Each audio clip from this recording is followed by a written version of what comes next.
there, so this time I'm going to do something a little bit different. This is going to be a throwback to some of the previous cases that were very big around the world, because I noticed today while watching a documentary thing that there's a very striking resemblance between Christopher Lee Watts and Bryan Christopher Laundrie. And I decided I wanted to know what their numerology was, what their stars told us about them as individuals, so that maybe we could make a little bit more sense to the crimes that they did. So we're going to start by giving this disclaimer. Just because somebody has a certain numerological outcome, number, life path, whatever, does not mean, even zodiac sign, it does not mean that that person is going to be a killer. What it does mean is that they will have certain attributes, certain characteristics, certain mannerisms that were predestined into their self, into their human that they develop into. If you are not a dark, evil person, then you're not going to hurt another person just because you're a life path of a certain number, okay? Just like not all psychopaths are destined to be killers. Some of them are our greatest surgeons and lawyers and businessmen. So I'm putting that disclaimer out here.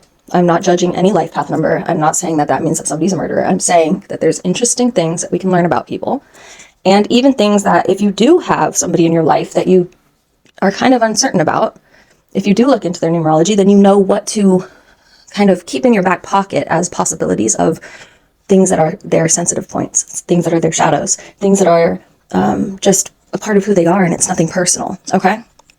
So let's get started. Life path numbers are only derived from your full birth date. So what you do is you write down all of the numbers of your birthday.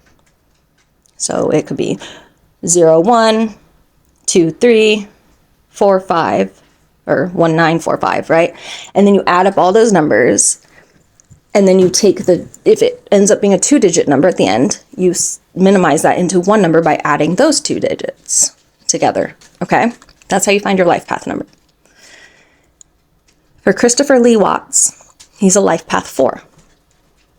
This core meaning of a life path 4 is somebody that likes structure, order, discipline, systems, and they're big on foundation building. His light expression would have been his reliability, his consistency, his practical problem solving, strong work ethic, ability to build long-term stability. The dark, challenging expression of a 4 is rigidity, resistance to change, over-attachment to routine, difficulty adapting under disruption, and overworking or burnout. Bryan Christopher Laundrie, he's a life path 1. That means he's got individuality, initiative, self-direction, and leadership. His light expression of the number 1 would be independence, motivation, confidence, original thinking, and ability to initiate action. The dark, challenging expression of a life path 1 is impatience, self-centeredness, difficulty with cooperation, over-identification with ego, and isolation when unsupported. The life path contrast between the two, it's pretty neutral. The number 4 stabilizes through structure. The number 1 stabilizes through autonomy. That is something that we saw very strongly for both of their cases and the outcomes of their cases. Remember, Bryan Laundrie wanted to go off on his own. He wanted to do things the way that he wanted to do them in the videos with her. And Christopher Watts, he wanted to keep that happy family facade running in a very controlled way. He didn't like to be dominated. He wanted to be the one dominating the narrative, etc. Okay, so we do see that. For their birthday numbers, Watts was born on the 16th, which means he's a birthday number 7. The core meaning of a 7 is they have analysis, introspection, learning through understanding. The light expression of a 7, thoughtfulness, research-oriented thinking, inner awareness, patience with complexity, and intellectual depth. The dark, challenging expression of a number 7, withdrawal, over-analysis, emotional distance, skepticism, and difficulty expressing internal thoughts. With Bryan Laundrie, he was born on the 18th, so he's a number 9. The core meaning of a number 9, completion, emotional awareness, and universal perspective. The light expression of a number 9, compassion, broad-mindedness, emotional intelligence, sense of meaning, humanitarian awareness. And the dark, challenging expression of a number 9, emotional overload, difficulty letting go, idealism without grounding, absorbing others' emotions, and burnout from overextension. Again, these are things that were very prominent in these two men,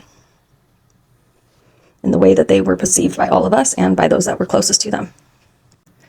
The name expression, Christopher. Both names include the name Christopher, which reduces to a number 9. The expression of the number 9, again, idealism, desire for purpose, ethical awareness, broad perspective, inclusiveness. The dark, challenging expression of a number 9, disillusionment, emotional sensitivity, difficulty with boundaries, over-identification with ideals, and detachment when overwhelmed. A side-by-side comparison of these two, we've got Watts with structure, Laundrie with autonomy. Watts with introspection, Laundrie with emotional breadth. Watts with idealism, and Laundrie with idealism. Just a pretty interesting way of looking into the people that we study in all these other ways, but we don't normally study for their actual core being before the world affected them. So I just thought I would throw this out there. If you're interested in hearing more, if there's somebody else that you want me to do it on, leave it in the comments, and thanks for watching. And again, if this isn't your thing, don't leave me nasty comments. Just swipe by. Thank you. Have a great day.